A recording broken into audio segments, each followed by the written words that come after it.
परवेज हुआ, MD medicine card consulting physician.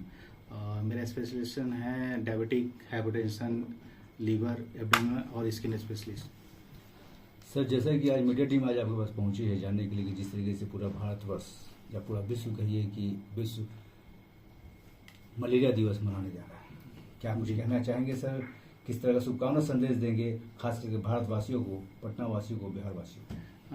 ऐसे देखा जाए तो मलेरिया का लक्षण तो बहुत कम मिलता है, लेकिन हाँ आजकल के जनरेशन में सबसे ज़्यादा टाइफाइड वगैरह या डेंगू इस सब का लक्षण ज़्यादा मिलता है। अगर मलेरिया किसी को होता है तो उसके लक्षण है कि सबसे ज़्यादा कि हाई ग्रेड फीवर होना, फिर उसके बाद उस बॉडी में टेम्परेचर जो शिवरिंग होना, और मस्तिष्क में सबसे ज़्यादा सर के ऊपर बुखार होना, ये लक्षण पाए जाते हैं उसमें।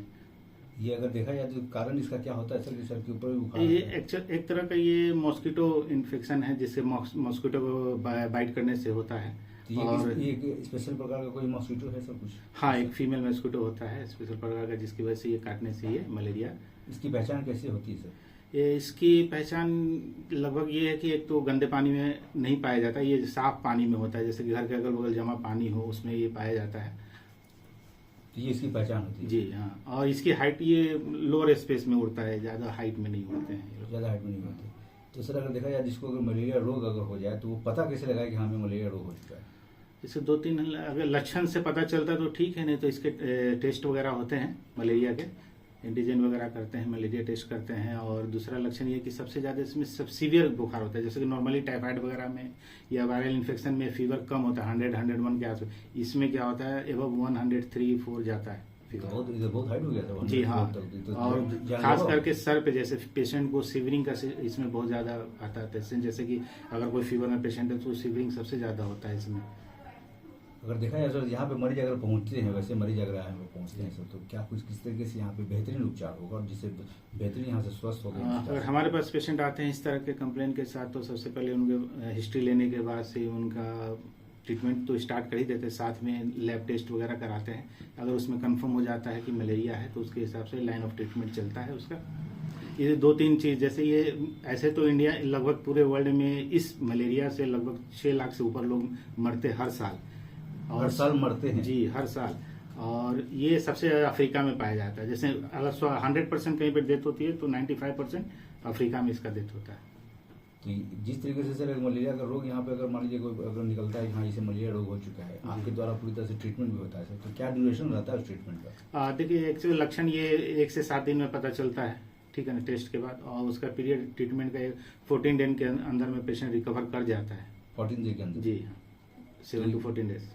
ये जो दवा चलती है सर, ये पूरी तरह से अगर देखा जाए तो परमानेंट दवा चलने के लायक है या फिर 14 दिन के बाद फिर दवा बंद हो सकती है? नहीं, अगर लक्षण कोई नहीं है, फीवर वगैरह नहीं है, टेस्ट कराने के बाद नॉर्मल आता है तो दवा बंद कर दिया जाता है। इसमें मोस्टली एंटीबायोटिक का काफ़ी रोल होता है। एंटीबायोटिक का रोल होता है। तो क्या ऐसा भी होता है सर कि आफ्टर 14 डेज या आफ्टर 1 मंथ फिर वो बीमारी पनप सकती है?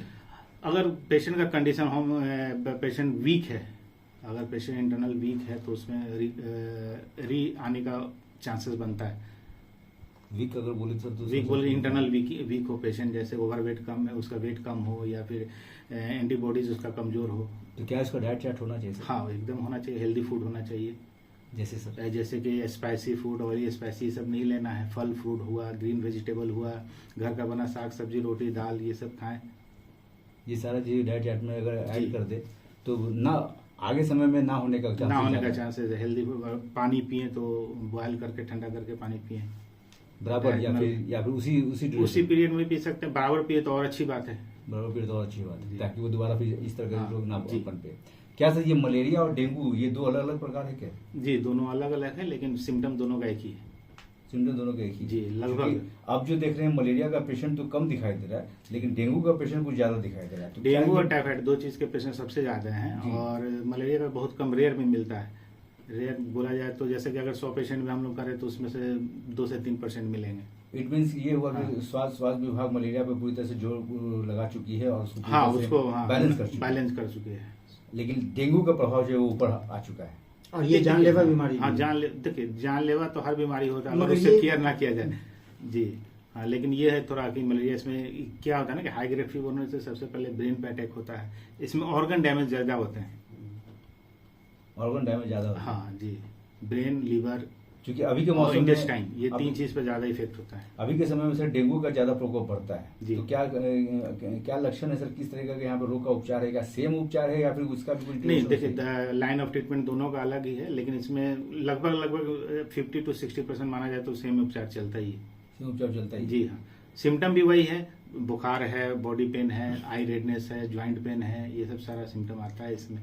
क्या टाइम टेकन है रिकवर रेट में? रिकवर का वही 7 to 14 डेज, अगर लाइन ऑफ ट्रीटमेंट अच्छा चला तो 7 to 14 डेज से पेशेंट रिकवर कर जाता है। सर जैसे कि आज हम लोग मीडिया टीम आज आपके पास पहुंचे हैं जानने के लिए, सर आप कुछ क्या संदेश देंगे उन मलेरिया के पेशेंट को, उन डेंगू के पेशेंट को, कि अपने आप को बिल्कुल पूरी तरह से अवेयर रहें और प्रिकॉशन लेके चले और चार्ट बना के चले? देखिए, पेशेंट को मैं यही बोलना चाहूँगा कि अपने अगल बगल साफ सफाई रखें, घर में साफ सफाई रखें।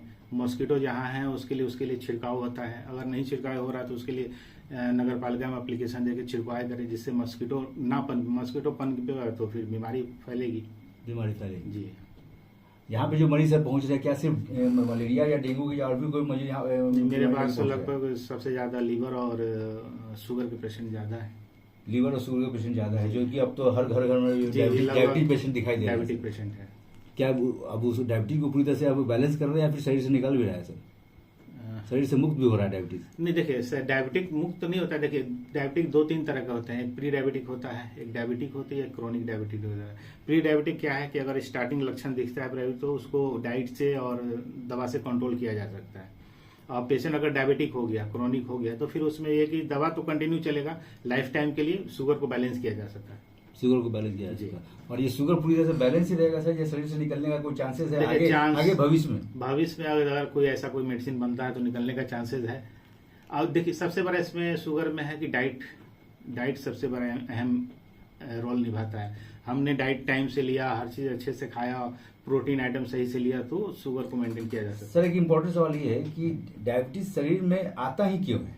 क्या चावल खाने से, क्या चीनी खाने देखिए, से? मीठा खाने से कभी शुगर नहीं होता है, शुगर खाने के बाद मीठा खाना मना है। ये क्लियर है। ठीक है ना, शुगर मीठा खाने से कभी शुगर एक तो एंजाइटी से भी होता है, दिमागी टेंशन और लाइफ स्टाइल। दूसरा ये कि आपका पेंक्रियास इंसुलिन बनाना बंद कर दे, लीवर इंसुलिन को एक्सेप्ट करना बंद कर दे, मसल्स इंसुलिन को लेना बंद कर, तो वो शुगर ब्लड में जाके इन्वॉल्व हो जाता है, तो उसको शुगर हो जाता है, उसको शुगर बोलते हैं। मतलब ये सारा खेल सर लीवर का है? जी, लीवर और पेंक्रियास। पेनक्रियास का। जी, अगर ये पूरी तरह से मजबूत रहे तो शुगर नहीं होना। शुगर नहीं होना। जी। सर क्या कुछ एड्रेस है सर, क्या कुछ कॉन्टेक्ट नंबर है यहाँ का? यहाँ ये आपको त्रिपोलिया गेट के नज़दीक प्रोफेसर कॉलोनी है, वहाँ डॉक्टर असलम परवेज के नाम से मेरा क्लिनिक है। एक अपॉइंटमेंट के लिए नंबर सर, और एक टाइमिंग बता दीजिए कि पेशेंट टाइमिंग डेली 5 से 10 है, और इवनिंग में 5 to 10? हाँ, 5 डेली। डेली। और इसके अलावा कहीं सर आपका कहीं सेंटर है सर? सेंटर इसके अलावा कहीं नहीं है, पोस्टेड है हम बिहार सरकार में। जी। सर अगर देखा जाए तो यहाँ पे गरीब मरीज जो आपके पास पहुँचते होंगे, हम मध्यम वर्ग के महीने में लोग 2 बार पहुँचते कैंप होंगे। करते हैं, हाँ। और फ्री कैंप करते हैं, उसमें लगभग 6 से 7 हजार सारे टेस्ट फ्री होते हैं। सारे हाँ जी, तो उसके साथ साथ कंसल्टेशन भी फ्री होता है। मरीजों की संख्या सर? मरीजों, अगर कैंप हुआ तो मरीजों की संख्या लगभग 100 प्लस के आसपास रहता है। ये कब होता है सर कैंप? ये हर महीने के सैटरडे माने मिड में होता ही है। हर महीने के सैटरडे मीट में होता हाँ, है? जी। मंथ के मीट में होता है जी सैटरडे? जी हाँ। ये पर मंथ होता है ये? हाँ, पर मंथ करते हैं। चलिए, और ये नेक्स्ट सैटरडे को भी होने वाला है, आने वाले सैटरडे को भी होने वाला है। अगर किसी को इस वीडियो के माध्यम से आना हो तो आ सकते हैं। यहाँ फ्री कैंप भी होगा? फ्री कैंप इलाज में, भी होगा? हाँ, फ्री कैंप में सब कुछ होगा।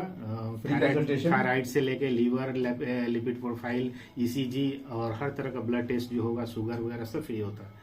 मतलब आप पूरी तरह से गरीबों के साथ 24/7 खड़े हैं? बिल्कुल।